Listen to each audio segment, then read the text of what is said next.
Well, Phil, first week in, how's it been? It's been eye-opening. The facility is fantastic, whether it be the ground, the training ground, the alternative arrangements that we need for conditions like we've got outside, -7, -8, what it was last night, and we've got local clubs coming to help support Kidderminster Harriers by offering the AstroTurf pitches. All of them things, I don't think anybody can help us anymore, to tell you the truth. The only ones that can help our situation now are the players turning up on Saturday and putting in a good performance. You had the chance to take a look at them in the Altrincham game in the trophy. What did you make of that? Well, impressed with the attitude, the desire to win. The work rate was first class. Organisation was good. I have to take my hat off to Jimmy, and he set a team up to be difficult to play against. They were. And when we've been difficult to play against, I think the problem that Kidderminster Harriers have had is when we've been difficult to play against, it's transforming that into a team that when they win the ball and get the ball back, it's been good to look at, or quality on the ball. So we've got to get both sides of the coin, as it were, or both sides of the game. We've got to get it right if we're going to win games of football. Defensively, I think the mentality is very good. But we've just got to learn to express ourselves. When we've got the ball and we're in the final third, I'm asking them to take the handbrake off. And if they do take the handbrake off and the players in the right positions can perform in that final third, then we'll have a chance of scoring goals. And that, for me, is going to be key to any success. And that has been the problem all season, really. It has. And with that, we've just brought in Sam Bellis from Barrow, a club that I was at beforehand. Sam was brought, he had a great career to start off with in terms of where it was going. Started off in Manchester City, then I think he got a 3 or 4 year deal at Southampton. So he's of that pedigree. He's a northern lad. Everything we've asked him to do this week, he's done it. He's shown an initiative off the field of play that hopefully if he shows it on the field of play, we'll have a player that'll grab a hold of a game. And he's in the goal scoring end of the pitch, obviously, he's in as a striker. So we're hoping Sam's going to come off and maybe let that handbrake off in the final third. So that in itself is a good sign that somebody wants to come and join us and try and help us to get out of the problem that we're in.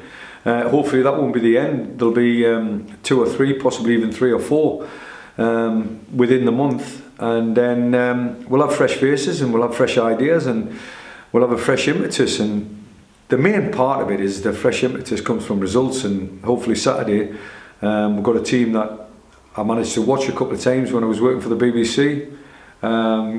Aldershot in their cup run against Stockport County gave a great account of themselves. A team that can express themselves in the final third for sure. A team that concedes goals as well. They're an open side, that they want to play entertaining football. So it's going to be one of them, when we have the ball, we've got to express ourselves. When they've got the ball, we've got to make sure we are tight and we don't let them have the chances that they've been having of late in certain games. But I think in the last 6 games, there's been 30 goals in the last 6 games, 5 goals in 6 games. For me, I want the game to be a little bit tighter than that. But if we come out the right side of a 1-0 victory, then I'll be absolutely delighted.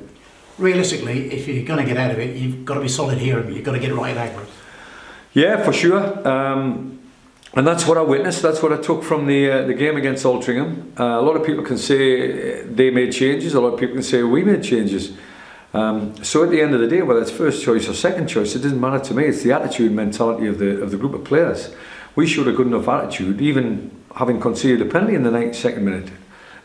We showed enough attitude, and I'll start with the goalkeeper, Christian Dibble. He made a fantastic save that got us to penalties, and then he made 2 more fantastic saves that got us to another tie in the FA Trophy. So that's moving things in the right direction. It might not have won the game, 0-0 draw sounds like you haven't won the game, but you've still got to win a game of football to get through the next round. So for me, we've won my first game at Agbra. I've seen what the crowd are all about. They're really looking forward to the next game, which is obviously on Saturday against Aldershot. But it'll be a tough game. We need everybody to be together. We need to support us to make sure that they come. And hopefully, I'm not saying we're going to play entertaining football. Hopefully we're playing winning football.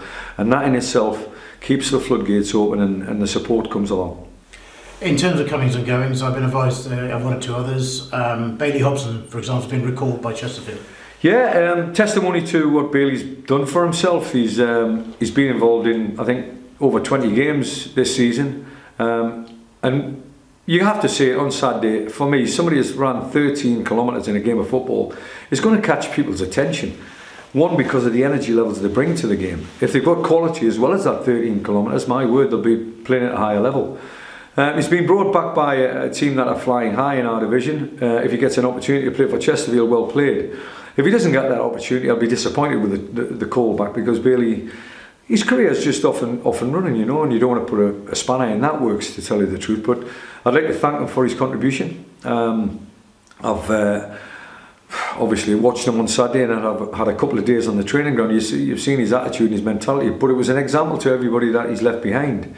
I've said to the players, if you want to get in my team, run 13 kilometres, because that will keep you in the team for sure. So they know what I'm about. They know I'm about high tempo. They know I'm about energy levels. They know I'm about work rates. And if you can sprinkle a little bit of gold dust with a touch or a goal or a little bit of magic here, there and everywhere, we've got a recipe. Bailey Hobson's then been recalled. You've recalled Kieran Phillips from Hampton. Yeah, we haven't got goals in the team. He's a striker. I want to look at everybody. You know, I want to players that thought they were a million miles away with the previous incumbent. You know, come back. Let's have a look at you. You know, what's good for my eyes, and what doesn't necessarily mean to say it's bad for the other people's eyes. You know, what's good for Russ's eyes, I can see what he sees in Bailey Hobson. I've lost that little bit of something, energy, if you want to call.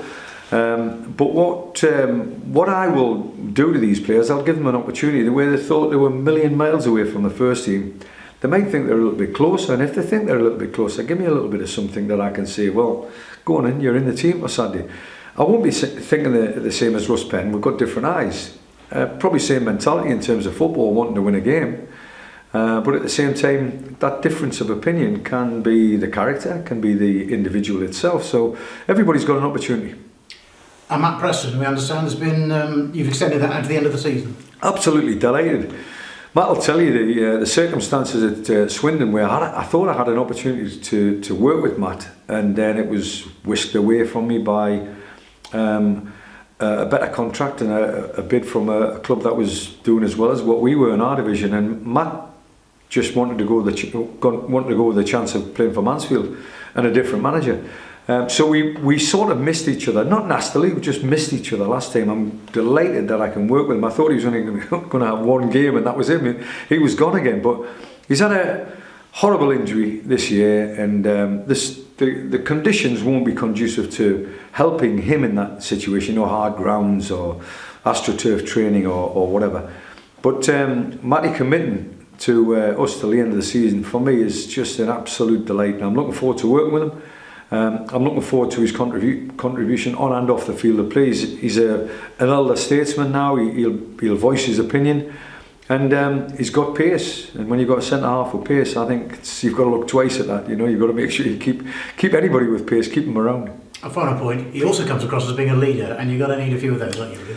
For sure, absolutely. I'm slowly but surely finding out who the leaders are, who the vocal ones are, who are the ones that are going to say something in a team meeting, who are the ones that are going to say something that they don't really particularly want to say, but they have to, because that's leadership. You know, you've got to put your body on the line for sure, but you've got to put your mind and your soul on the line to get us out of the situation we're in. We've just had a meeting in there, and it was a fact-finding mission from myself, and I found out one or two things where one or two players know exactly what kind of trouble we're in and know exactly how to get out of it. And if we've got enough of them, then we might get out of it.